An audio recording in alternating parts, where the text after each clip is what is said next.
Mesopotamia के आसपास की एक प्रचलित कहानी है जो करीब 5000 साल पुरानी है।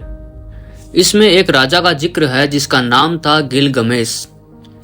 कहानी के अनुसार गिलगमेश का एक दोस्त हुआ करता था। दोनों बहुत ताकतवर थे, लेकिन एक दिन ऐसा आया कि गिलगमेश के दोस्त की मृत्यु हो गई।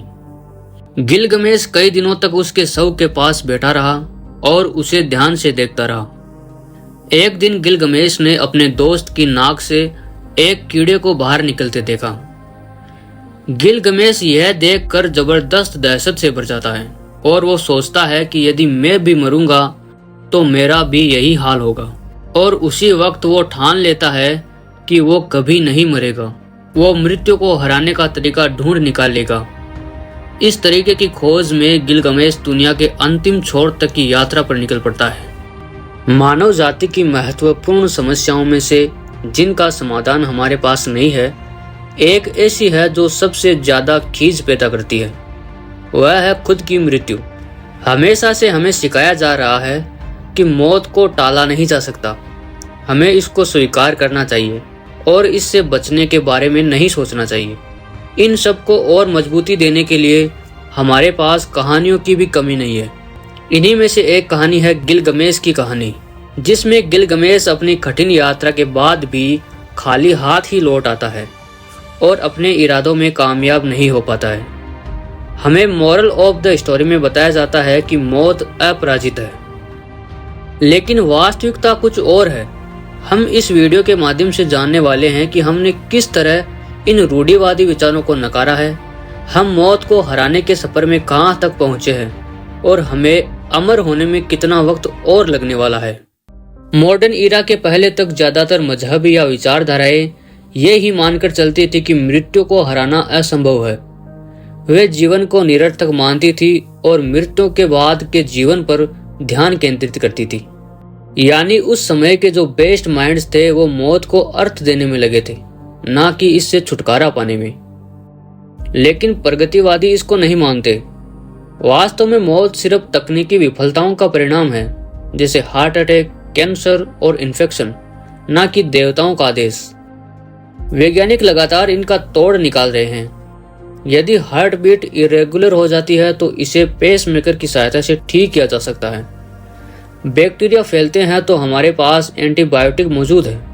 यह बात सही है कि अभी हमारे पास हर तकनीक समस्या का हल नहीं है, पर हमारे बेस्ट माइंड्स मौत को अर्थ देने में वक्त बर्बाद नहीं कर रहे, बल्कि लगातार इसकी वजहों जैसे बीमारी और बुढ़ापे के लिए जिम्मेदार तत्वों की पड़ताल कर रहे हैं। वैज्ञानिक फिजियोलॉजिकल, हार्मोनल और जेनेटिक प्रणालियों की जांच कर रहे हैं। वे ऐसी दवाइयां और आर्टिफिशियल ऑर्गन्स बना रहे हैं जो हमारे जीवन को लंबा बनाते हैं।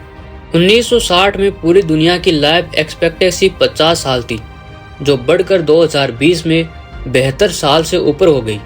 वैज्ञानिक दावा कर रहे हैं कि कुछ ही सालों में वो ऐसा तरीका ढूंढ निकालेंगे जिनसे 1981 के बाद जन्मे लोगों की उम्र 135 साल तक बढ़ाई जा सकेगी और 135 साल के बाद न जाने क्या कुछ और हो जाए। अब एक महत्वपूर्ण सवाल पर नजर डालते हैं कि इंसानों को अमर होने में अभी और कितना वक्त लगेगा। 12वीं शताब्दी में सम्राट रिचर्ड द लायनहार्ट को कंधे में एक तीर लग गया। आज हम इसे एक छोटा सा घाव कहेंगे, लेकिन उस समय एंटीबायोटिक न होने से यह घाव गैंग्रीन में बदल गया और पूरे शरीर में फैल गया। 2 हफ्तों के बाद वो तड़पता हुआ मर गया। 19वीं शताब्दी तक भी डॉक्टर इन्फेक्शन से बचाव का तरीका नहीं जानते थे। युद्ध के बाद सैनिकों को छोटे मोटे घाव भी आते थे तो डॉक्टर गैंग्रीन के डर से उनके हाथ पैर काट देते थे, और यह सब बिना बेहोश किए किया जाता था क्योंकि उनके पास वो तकनीक नहीं थी। यानी वाटरलू की लड़ाई के दूसरे दिन अस्पताल में कटे हुए हाथ पैरों के ढेर देखे जा सकते थे। एक हैरान करने वाला फैक्ट बताता हूँ। उस समय सेना में भर्ती किए गए कसाईयों को अस्पताल में सर्जरी में सहायता के लिए भेजा जाता था, क्योंकि सर्जरी करने वालों के लिए जो रिक्वायरमेंट्स थी वो आरा चलाने वालों से ज्यादा अलग नहीं थी। लेकिन सिर्फ 2 सेंचुरी बाद सब कुछ बदल गया।